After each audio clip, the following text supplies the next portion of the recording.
Alright, so what you guys know by the title, we are going to be talking about the state of Toilet Tower Defense. So in the new update, the food crate update, we got two new crates here, the exclusive food crate and the coconut crate. So basically in this update, both of these crates were pay to win. The coconut crate was $250 to buy, and this one right here is $400 to buy one, or you can get 3,000 for 10. So as you guys can already see, this update was very pay to win. People bought a ton of coconut crates. Like look here, 740 crates, 600 crates. I mean, these are all in the hundreds, some of them even in the 50s, so you know, the damage has been done. They did take out the coconut crate in the shop, but you know, sadly, too many people bought it early on, so you know, now you literally need 18, which will take you a ton of grinding. That'll take you hours on end just to get 18, you know. And also, if you were the one to buy a ton of food crates, you know, and a ton of coconut crates, you could easily get tons of gems to buy a really good unit. That's another pay to win aspect. If you just buy a ton of exclusives and a ton of crates, which costs a lot of Robux, you can easily get some of the best units in the game just by pay to winning. You know, some of the units that aren't even out yet that are really good, you can easily get in the marketplace just by selling and buying coconut crates. You know, it's crazy. So yeah, all the updates in Toilet Tower Defense have not been that good. You know, this update in particular, and you know, all the last updates have, you know, basically been copy and paste. There hasn't been much in it, and a good example of that is right here in the shop. If you look, Titan Beach Ball Man, Splash Piercing, Demented Piercing, about, you know, same Robux, same DPS. Like those two units are basically copy and paste, and those two updates were also basically copy and paste. So you know, the updates have been very stale, you know, so it's been pretty bad on that part. But yeah, I just don't want to see Toilet Tower Defense fully die because it's pay to win. I mean, we all know this game is pretty pay to win with all of these exclusives, but something I do have to mention here, comment by Tlanfrick himself. I saw a lot of people were unhappy with how much stuff was pay to win in this update. We have decided to remove Coconut Crate from the shop, so now it's only free to play. You can only get it by winning Sandiles. Hey, that's pretty good. Next update, we will add a summer event pass, which will not have nothing pay to win on it.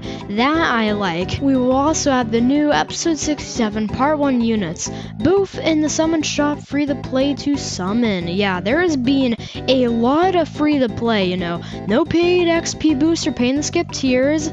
The summer event pass will be fully free to play. You know, they're also adding the episode 67 part 1 units, both in the summon shop, free to play. So, you know, there is a lot of free to play going on in, you know, the next updates, and I am super excited about that. You know, Toilet Tower Defense will actually gain a lot of people just by making a ton of free to play updates, you know, especially with like an event pass and stuff like that.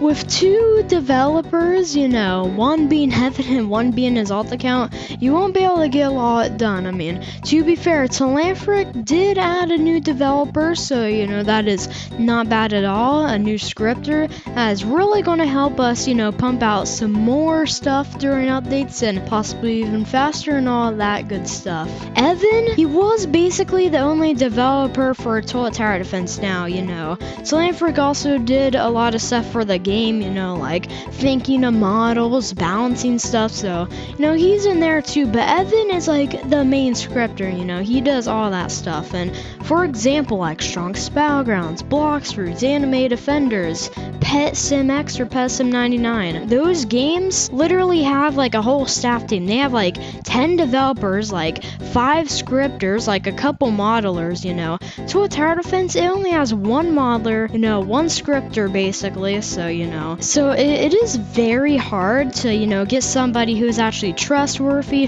who actually do the job and, you know, do it good.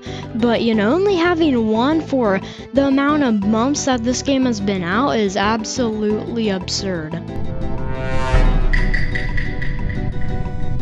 you know, some of the best games really, you know, succeed from actually listening to their community. I know Strongest Battlegrounds does by doing polls on, hey, what's the strongest character, you know, hey, what's the most unfair. Same with Anime Defenders, you know, they're like, hey, do you think we should, you know, remove this for the update, you know, do all this, you know. So definitely listening to the community is a really good thing. You know, earlier today when the update did come out, the Discord server, the Total Tower Defense Discord server was in shambles. Now I can't really post any pictures because, you know, what they were saying was definitely not that great, but like all the chat, all the text channels were getting flooded with L update, you know, some even saying some really bad stuff. They even went in the bug reports, and you know, it was just a whole thing. They were furious about all the updates, all the copy and paste exclusives. If one update literally just has an exclusive unit, that is all there is, like, the community is not gonna like it. They're